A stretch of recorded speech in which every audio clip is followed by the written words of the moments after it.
আসসালামু আলাইকুম ভিউয়ার্স, দিদিদেরকে নমস্কার। কেমন আছেন সবাই?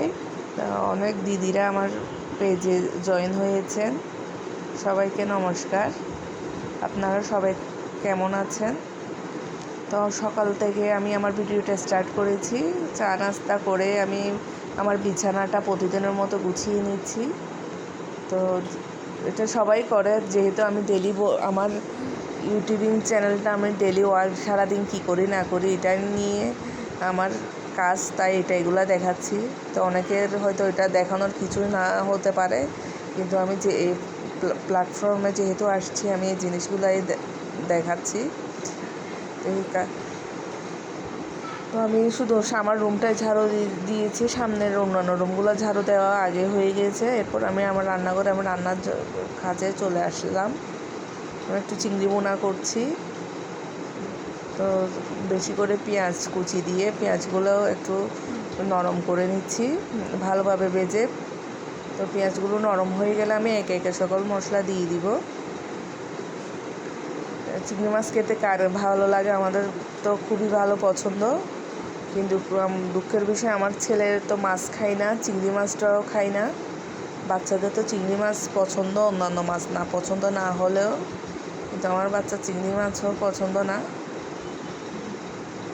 তো আমি আদা বাটা, রসুন বাটা সব কিছু দিয়ে দিচ্ছি। আর চিংড়ি মাছে আপনারা একটু কার কেমন জিরা বাটাটা একটু বেশি দিলে আমার ভালো লাগে, কার কেমন লাগে জানি না। চিংড়ি মাছে আমার জিরা বাটা, তারপর নারকেল বাটা দিলে বেশি ভালো লাগে। তো আমার বাসায় নারকেল বাটা ছিল না, তো আমি একটু বেশি করে জিরা গুঁড়া দিয়ে দিয়েছি, আর কাঁচামরিচও দিয়ে দিচ্ছি একটু ঝাল ঝাল হওয়ার জন্য। তো চিংড়ি মাছটা আমাদের জন্য, আমার হাজব্যান্ডের জন্য আর আমার জন্য রান্না করছি। শুধু আমার শাশুড়ি, আমার ছেলে ওরা চিংড়ি মাছ খাবে না। আমার শাশুড়ি অ্যালার্জির জন্য চিংড়ি মাছ খায় না। তো আমি চিংড়ি মাছগুলো খোসা ছাড়িয়ে রান্না করছি। তো চিংড়ি মাছের খোসা ছাড়িয়ে রান্না করলে ভালো লাগে বেশি। যেগুলো একটু ছোটো সাইজের চিংড়ি, এগুলো খোসা ছাড়িয়ে ভুনা করলে ভালো লাগে। তো আমি এগুলো রান্না হয়ে গেলে আমি এগুলোতে একটু ধনে পাতা দিয়ে নামিয়ে নিব। বেশি শুকনোটা করি না, একটু হালকা ঝোল রেখেছি। চিংড়ি মাছের হালকা গ্রেভিটা খেতে ভালো লাগে। তারপর আমি এখন একটু ধনে পাতার ভর্তা করছি। প্রথমে কাঁচামরিচ, পেঁয়াজ আর রসুন, আর এখানে একটু শুটকি দিয়েছি। শুটকি দিলে একটু টেস্টটা ভালো হয়। তো এগুলো টেলে নিয়ে ভালো করে একটু ব্লেন্ড করে নিয়েছি।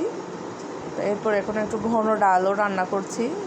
তা আমি প্রথমে ডালটা সিদ্ধ করে নিয়েছি, সিদ্ধ করে ভালো করে ঘুটে নিয়েছি। এরপর বাগার দিয়ে দিয়েছি। তা সবাই দেখুন আমার ডালটা কেমন হয়েছে। আল্লাহ হাফেজ, আসসালামু আলাইকুম।